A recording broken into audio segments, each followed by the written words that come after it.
Hello all, అందరు ఎలా ఉన్నారు? ఈరోజు విహాన్ అయితే స్కూల్లో అయితే జాయిన్ చేస్తున్నాము. ఈరోజు వసంత పంచమి కాబట్టి మంచి రోజు అనేసి విహాన్ అయితే స్కూల్లో జాయిన్ చేస్తున్నాము. మార్నింగ్ వెళ్ళేసి ఫ్రెష్ అప్ అయ్యి మంచిగా బ్రేక్ఫాస్ట్ చేసి ఇలా అయితే రెడీ అయ్యాడు స్కూల్కి వెళ్ళడానికి. సో చిన్న స్నాక్స్ బాక్స్ కూడా పెట్టాను విహాన్కి.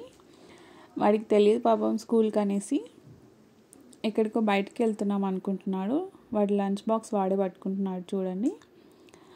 సో విహాన్కి అయితే బయటికి వెళ్ళడం అంటే చాలా ఇష్టం. బైక్ మీద, కార్లో అలా షికార్కి వెళ్ళడం చాలా ఇష్టం అండి.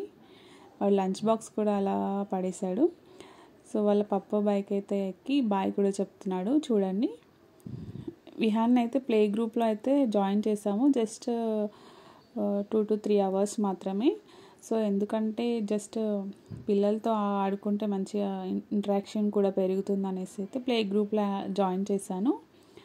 జస్ట్ వాడికి కూడా పిల్లలతో ఆడితే బాగుంటుంది అనేసి. వాళ్ళ స్కూల్లో అయితే సెలబ్రేషన్ అయితే స్టార్ట్ చేశారు. పిల్లలందరూ ఇలా సరస్వతి ముందు కూర్చొని పూజ చేస్తున్నారు. విహాన్ అయితే వెళ్ళగానే మంచిగా ఏదైతే ఎక్కి ఆడుతున్నాడు. వాడికి బాగా నచ్చింది అనుకుంటా. వెళ్ళగానే ఎగ్జైటింగ్ అయితే ఫీల్ అయ్యాడు. సో మంచిగానే ఆడుతున్నాడు అనేసి మేము ఇంకా అడ్మిషన్ అయితే తీసుకున్నాము.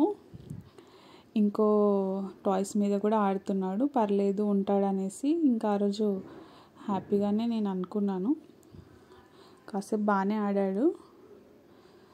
కొంచెం ఒక 1 hour ఉండేసి 1 hour తర్వాత ఇంకా ఏడవడం స్టార్ట్ చేశాడంట. ఫస్ట్ డే కదా, సో ఎక్కువగా నాకు ఇంటరాక్షన్ ఉండడంతో ఎక్కువసేపు అయితే ఉండలేకపోయాడు. సో అక్కడైతే కేరింగ్ అయితే బాగానే ఉంది. టాయ్స్, టీచర్స్ అందరు బాగానే చూసుకుంటున్నారు. వాడికి కొంచెం పిల్లలతో ఇంటరాక్షన్ కావాలనేసి అయితే జాయిన్ చేశాను. అందరిని అయితే చాలా అబ్జర్వ్ చేస్తున్నాడు చూడండి. టీచర్స్తో కూడా బాగానే ఆడుకుంటున్నాడు. వాళ్ళందరూ ప్రేయర్ చేస్తుంటే వాళ్ళతో పాటు కూర్చొని చేస్తున్నాడు. మేడం ఏదో గ్లాసెస్ ఇస్తే వాటితో కూడా ఆడుతున్నాడు. అండ్ మేడం ఇంకా ఎలా ఉన్నాడు అనేసి నేను అడిగితే ఇలా ఫొటోస్ అయితే షేర్ చేశారు ఆడుతున్నాడు అనేసి. అమ్మాయి అనుకున్నాను, పర్లేదు కొంచెం ఇంటరాక్షన్ అయితే పెరుగుతుంది అనేసి అనుకున్నాను. ఈ వీడియో అయితే మీకు నచ్చినట్లయితే please do subscribe my channel.